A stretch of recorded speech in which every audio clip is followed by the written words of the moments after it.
All right. Well, welcome back to the iWealth podcast. And today we're talking with Mr. Brad Connors, and we're talking about giving. I got a lot of questions about giving today. Giving's good, Matt. And, and if you want to give to your kids, someday I'm hoping to give my kid a good gift or a good inheritance. Talk me through that space. What can you teach me about that? Yeah, so you said gift and inheritance, and they're similar but different. Inheritance would be when you die someday, and your kids receive, the gifts at that point.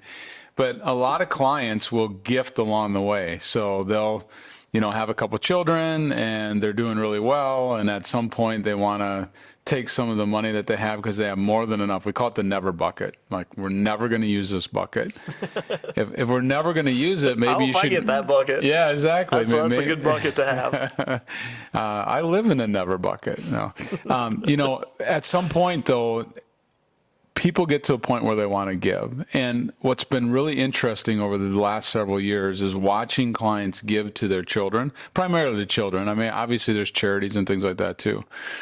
The number one takeaway that I tell clients is do not give to your child on their birthday or on a holiday or anything meaningful. Like, just find a random Wednesday and write them a check and give them money.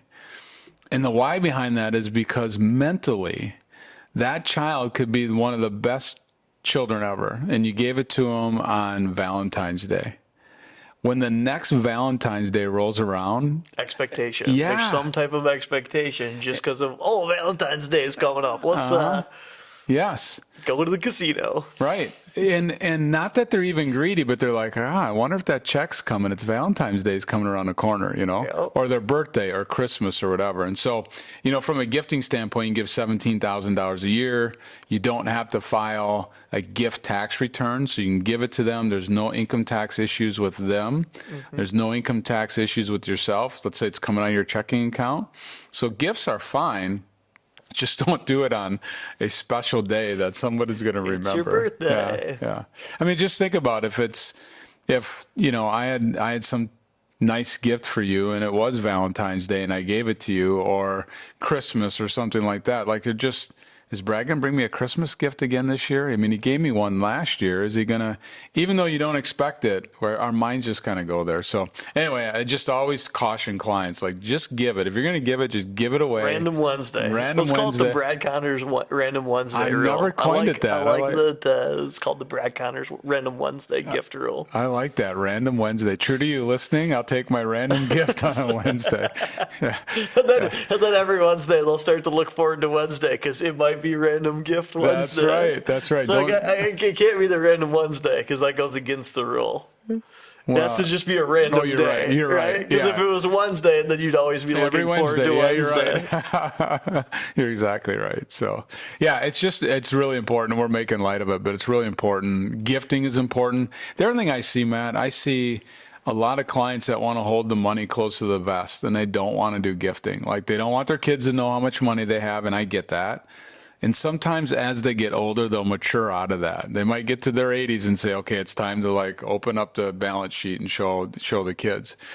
But they also don't want them to give it to them and then they don't use it correctly or something like that. And I always go back to give it to your kid. If you want to give them 10 grand, give them 10 grand. See how they use it.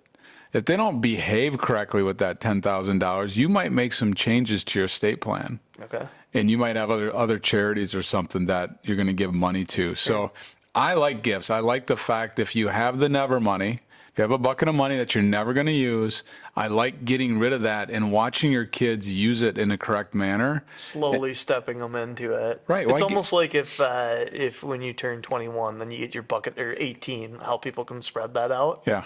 It's kind of like that, but for gifting. Right. And then why not get joy out of seeing your grandkids use some of this money for college or to go on a trip or something that you wished you would have did when you were younger? Why die and then not be able to watch it? So give some of it now, just random day.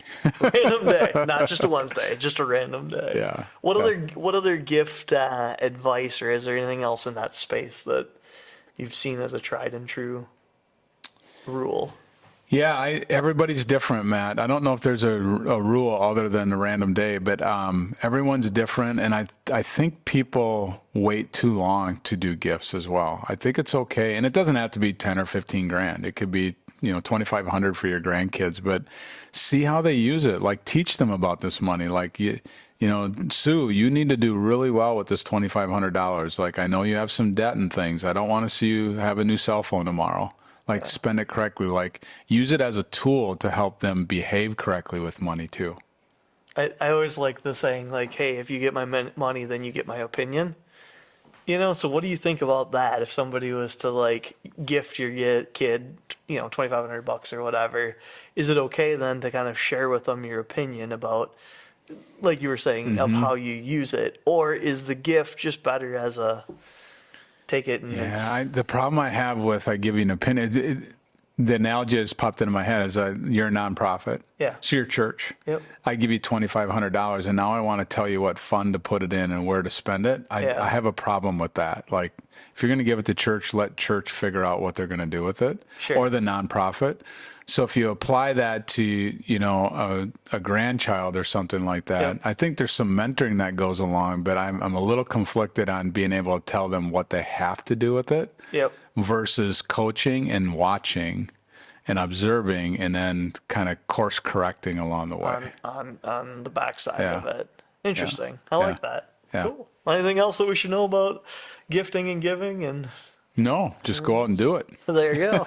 It's the most fun you'll ever have with money. That's right. We'll see you back here next time on the iWealth podcast.